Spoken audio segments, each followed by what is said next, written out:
थोड़ी सी अफसोस हो रहा है क्योंकि आईसीसी चैंपियंस ट्रॉफी तीसरी बार भारत ने अपने नाम कर ली। आखिर चैंपियंस ट्रॉफी पिया देश सुधार गई। पाकिस्तान क्रिकेट ये दिन याद करेगी, कभी भूलेगी नहीं ये दिन के जिस अंदाज को पाकिस्तानी चैंपियंस ट्रॉफी होस्ट कर रहा था और पाकिस्तान का कोई भी नुमाइंदा यहाँ पे नहीं खड़ा था। ये बात मेरी समझ से बाहर है। मैं ये क्यों नहीं आ रहा? हम खाल क्यों खा रहे इस बात की कि पूछो ना ठंडे क्या जा रहा? अबे ठंडा है, ठंडे क्या भाड़ में? ठंडे दिखा दिया उन्होंने कैसा होता है। कोई रिप्रेजेंट करने क्यों नहीं आया ट्रॉफी और कोई देने यहाँ पे क्यों नहीं आया? सुमैर अहमद जो चीफ ऑपरेटिंग ऑफिसर है वो वहाँ पे मौजूद थे, लेकिन आईसीसी ने उनको इतनी इज्जत नहीं बख्शी के पोडियम ख्वाब देखे गए थे वो आईसीसी चैंपियंस ट्रॉफी का ना सिर्फ फाइनल पाकिस्तान में नहीं हो सका, बल्कि वो ट्रॉफी भी आज अपनी खराब और पैथेटिक परफॉर्मेंस के बायस हमने भारत के हवाले बुलाते। तो ये पूरा टूर्नामेंट पाकिस्तान को इंडिया ने पीछे धकेलने की कोशिश की और वो आईसीसी चैंपियंस ट्रॉफी इसको पाकिस्तान में करवाने के ख्वाब देखे गए थे, उसका फाइनल पाकिस्तान में करवाने के टीमें लंबा अरसा लेती हैं, नीचे गिरती हैं, फिर उठती हैं, उसके बाद जाके वो चैंपियन बनती हैं। प्लेट में रख के आपको कोई नहीं देता जिस तरीके से देसी तरीके से हम अपनी क्रिकेट को चलाने की कोशिश कर रहे हैं। ये जो सीरियस कंसर्न है इनको आईसीसी को देखना चाहिए। अगर वो ये नहीं देखेंगे तो मुझे ये क्रिकेट किसी और रुख में जाती नजर आ रही है। एक ही वेन्यू एडवांटेज फलाना धमाका, वो किसी और जगह भी खेल रहे होते तो यही रिजल्ट आते, because they have worked for it. Cricketing उसमें देखें आप तो आज क्रिकेट की जीत मेरे हिसाब से हुई है। इसका वर्ल्ड कप खेलते हैं तो सिर्फ एक मैच हारते हैं फाइनल। 2024 में T20 वर्ल्ड कप खेलते हैं तो अनबीटन जीतते हैं। अब चैंपियंस ट्रॉफी भी वो अनबीटन जीते हैं। अब चाहे जो भी कह ले कि आज अगर आपने विराट कोहली की बात सुनी हो तो उन्होंने शुभमन गिल के साथ खड़े होकर यही कहा था कि इन यंगस्टर्स को देख के फील होता है कि इंडिया का जो फ्यूचर है इज इन गुड हैंड्स, कि ये संभाल लेंगे। ऐसा खेल पेश किया जैसे खेला जाना चाहिए। रिजवान हार कर सीखते हैं, उन्हें चाहिए भारत का खेल देखकर सीखें। It's just not a cricket, it's just a country. It's been reflected on the cricket field. Toss कोई भी जीते, करने की जरूरत ही नहीं है। रोहित शर्मा से पूछ लें कि आपने क्या करना है, जैसा वो कहे वैसा कर लें। लेकिन ये मुसलसल 15वां टॉस हारे थे रोहित शर्मा, तो वो जो एक टॉस की कंडीशन की मोहताज ये टीम नहीं रही। ये स्टेज देखती है और अपने वेल डिफाइंड रोल को एज ए प्लेयर एग्जीक्यूट करती है फॉर द विनिंग कॉज। हम होस्ट थे और आज फाइनल था। आपको वैसे कैमरा पे कहीं कोई पीसीबी का ऑफिशियल नजर आया वहाँ पे? नहीं, ये बड़ी मतलब बहरान को कंट्रोवर्सी हुआ करती थी। हम बात कर सकते हैं क्या उनको ग्राउंड कंडीशंस मुनासबत से मिली? अब की अगर मैं बात करूं तो India is dominating for the right reason, क्योंकि इनके स्किल्स की एवोल्यूशन जो है वो ऐसी है कि इनको बात है। ये आईसीसी डिसाइड करती है कि पोडियम पे कौन आएगा, लेकिन पीसीबी चेयरमैन ने कन्वे कर दिया था कि पार्लियामेंट का कल मुश्तरका इजलास है तो मैं नहीं जा सकता, हालांकि उनके पास अपना जहाज है। आई थिंक सारे जितने भी क्रिकेट बोर्ड हैं उन सबको चाहिए आफ्टर द टूर्नामेंट वो आईसीसी को कुछ ना कुछ तो रिपोर्ट देते ही होंगे ना, तो उनको रिपोर्ट देनी चाहिए और उनको कहना चाहिए कि क्या हमारी शर्ट नहीं पहनेंगे, हमारे यहाँ आएंगे नहीं, हमारे यहाँ सब नहीं करेंगे। लेकिन आखिर में पाकिस्तान की जीत हुई है और वो इस तरह हुई है कि वो जो व्हाइट जैकेट पहनेंगे, अगर तस्वीर दिखा सके, इस व्हाइट जैकेट पे पाकिस्तान का नाम उनके सीने पे हमेशा लगा रहेगा। सारे इशारे जा रहे हैं कौन लाडला है कौन लाडला नहीं है। तो क्या आया इसी तरह ही क्रिकेट आगे चलेगी? इसी तरह चलेगी आगे क्रिकेट? चल सकती है क्या? आपके सब के सब जो मेंबर्स हैं वो खुशी खुशी आपके फैसलों को तस्लीम करेंगे? पोडियम पे खड़े होते, पाकिस्तान की रिप्रेजेंटेशन होती और वापस आ जाते।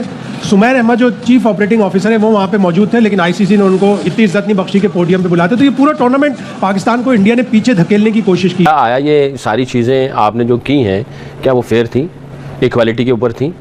इसके प्रोज एंड कॉन्स क्या हैं, किस तरफ इसके क्या जा रहा? अबे ठंडा है, ठंडे क्या भाड़ में? संडे दिखा दिया उन्होंने कैसा होता है। उन पे क्रिटिसिज्म ज्यादा है, उन पे रिस्पांसिबिलिटी ज्यादा है। अभी तौसीफ भाई ने नाम लिया था वरुण चक्रवर्ती का, जिसके चक्कर में की कैटेगरी में आ गया। प्लेयरों ने बहुत अच्छी परफॉर्मेंसेस दे दी, इनका स्पिन डिपार्टमेंट बहुत अच्छा खेला। ये सारी चीज़ें क्रेडिट देंगे हम, और मिल गया इनको सारे अवार्ड, इनको मिल गए। Man of the match Rohit Sharma हो गया, इनका स्पिन डिपार्टमेंट अच्छा एग्जीक्यूट कर रहा है। आपने इंट्रोडक्शन में इतना इनकी तारीफों का पलंदड़ा लगा दिया। मगर ये जो सीरियस कंसर्न है इनको आईसीसी तो इमोशन दिखाने वाली हमें सेलिब्रेट करना चाहिए कि यार अच्छा खेले आप पड़ोस में, हम लोग सीख क्यों नहीं रहे उनसे यार?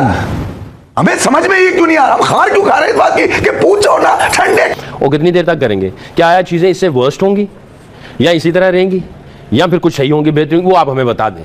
तो इन सब को बोर्ड्स को रिपोर्ट करनी चाहिए, क्योंकि सब ने ये बात चैंपियंस ट्रॉफी के हमें तो दूसरी तरफ लगा दिया इन्होंने कि लड़के बड़े शरीफ है। अबे जरावत का करना क्या है? ये शरीफों का खेल ही नहीं है। जिसके पास खेल है वो खेलेगा, तुम्हारे पास खेल ही नहीं है, तुम्हारे पास जुगाड़ है। देखिए क्योंकि अब तो टूर्नामेंट हो गया है, जीत गए, टाइटल मिल गया, हिस्ट्री बन गई, वो ट्रॉफी उठा ली इन्होंने। रोहित शर्मा ने भी हिस्ट्री क्रिएट कर दी, बेस्ट कैप्टन को देखना चाहिए। अगर वो ये नहीं देखेंगे तो मुझे ये क्रिकेट किसी और रुख में जाती नजर आ रही है। क्रिकेट की कहानी खत्म हो गई। गई, दफना दिया हमने तो मुर्दे। आईसीसी में चैंपियंस ट्रॉफी के सार बैट्समैन फंस गया, कैसे बताया उसने कहा आज कि यार मैं मेरे लिए बड़ा ड्रोना ख्वाब था दुबई 2021, मैं भुगत चुका हूं यहां पर, मगर अब मैंने इस ख्वाब को बदलना है। वाइस कप्तान आ गया, तो मैं ये कह रहा हूं कि जो बेस्ट खेला उसके लिए तारीफ करें। आप अगर सीख सकते हैं उनसे तो सीखें कि वो क्रिकेट को कहां से कहां पहुंचा दिया। सीखना जो है वो प्लेयर्स को ही नहीं सीखना है, सीखना हमारे जो पीसीबी में करता धरता है उनको भी सीखना है कि किस तरह अपने सिस्टम को लेके चल रहे हैं और फिर टीम उनको कॉम्प्लीमेंट करती है। मुझे जैसे अच्छी लगी उसमें उन्होंने बोला कि शुभमन गिल को देख के लगता है कि अगले 8-10 साल के लिए इन गुड हैंड्स। सो ये जो transformation of talent and power baton है वो बड़ी सिस्टमैटिक है और वो रिजल्ट्स में नजर आती है। देखिए उनका सिस्टम आपको बता रहा है। सबसे पहले तो मैं समझ सुहाना ख्वाब शुरू हो गया उनका आज से, उस पर जिम्मेदारी थी, वो अपनी रिस्पॉन्सिबिलिटी समझते हैं। हर खिलाड़ी पूरा था, हर खिलाड़ी हर बराइल से गुजर के आया था, यहाँ पर किसी के ऊपर क्रिटिसिज्म बनती नहीं थी सिवाय उसकी परफॉर्मेंस को लेकर यार गिवन डे पे अच्छा नहीं है। उनके सिस्टम की राइट वे में राइट प्लानिंग की मैं बात करूंगा और मैं पहले कह चुका हूं, दोबारा उसको दोहराऊंगा कि India is playing for a cause and that cause was to win ICC trophies. It never happened before that consistently and this bunch of players wanted to do that to inspire new generation and they extremely justifying their talent, क्योंकि जो इनका talent है वो ICC trophy नहीं किया उसने। ठीक है, हम यहाँ पर अपने मुर्दों के ऊपर बैठे हुए अभी तक आया कर रहे हैं और अभी भी जो न्यूजीलैंड जा रही है उस पर भी 10 आना हो सकती है लोगों की। ये कैसे आया, ये क्या कप्तान पे ही ले लिया आप, कैसे कोई कंप्लीट विन है as a team not as individual. Rohit Sharma ने एज ए लीडरशिप जो भी रोल प्ले कर रहे हैं शानदार है। उनका जो चेंज ऑफ प्लेइंग स्टाइल है ये उनका कभी भी नहीं था, लेकिन he wanted to do that क्योंकि वो जब सेल्फलेस मोड में खेले हैं तो इंडिया की शक्ल बदल गई, इंडिया के खेलने का स्टाइल बदल गया।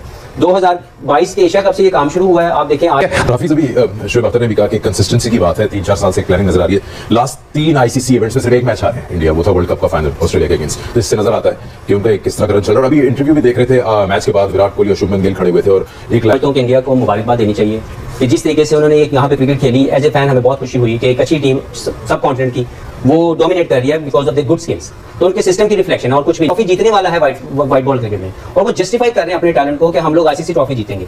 That gives a strong legacy to the coming generations. Number 1, number 2 attracts a lot of sponsorship for the right reason. Number 3 अगर आप इनकी ओवरऑल इनकी पूरी ग्रोथ की तरफ जाएं तो ये एक स्किल्स की एवोल्यूशन जो है वो ऐसी है कि इनको कंडीशन की मोहताज ये टीम नहीं रही।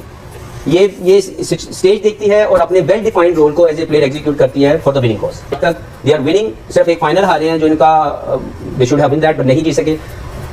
इंडिया के अंदर फाइनल हारे, उसके बाद वेस्ट इंडीज में जाके ट्रॉफी जीतते हैं T20 की, आईसीसी चैंपियंस ट्रॉफी इस बार जीत के दिखाते हैं। तो they playing for a cause और इसमें कोई शक नहीं है कि ये मुझे ज्यादा तौर पर 70s की वेस्ट इंडीज, लेट 90s से लेके 2015 तक की ऑस्ट्रेलिया और अब की अगर मैं बात करूं तो India is dominating for the right reason क्योंकि इनके भारत की शानदार शुरुआत और मध्यक्रम में आई गिरावट के बावजूद टीम ने सधी हुई बल्लेबाजी के साथ मैच को अपने पक्ष में किया। ओपनर्स रोहित शर्मा और शुभमन गिल ने शानदार साझेदारी की जिससे टीम को मजबूती मिली। हालांकि एक के बाद एक विकेट गिरने से थोड़ी मुश्किलें जरूर आईं, लेकिन श्रेयस अय्यर और अक्षर पटेल की सूझबूझ पारियों से मैच में भारत को बनाए रखा। रोहित शर्मा के शतक के चूकने के बावजूद उन्होंने 76 रन बनाकर एक मजबूत आधार तैयार किया। बाद में हार्दिक पांड्या और केएल राहुल के छोटे लेकिन महत्वपूर्ण योगदान ने भारत को लक्ष्य के करीब पहुंचाया। हालांकि कीवी गेंदबाज मिचेल सेंटेनर और माइकल ब्रेसवेल ने विकेट लेकर खेल को रोमांचक बना दिया था। फिर भी भारतीय टीम जीत की ओर बढ़ती रही और अंत में जडेजा और राहुल के नाबाद पारियों से भारतीय टीम को विजेता बना दिया। इस मैच में भारतीय टीम ने संयम से खेलते हुए मौके का सही फायदा उठाया और विपक्षी टीम को दबाव में रखा।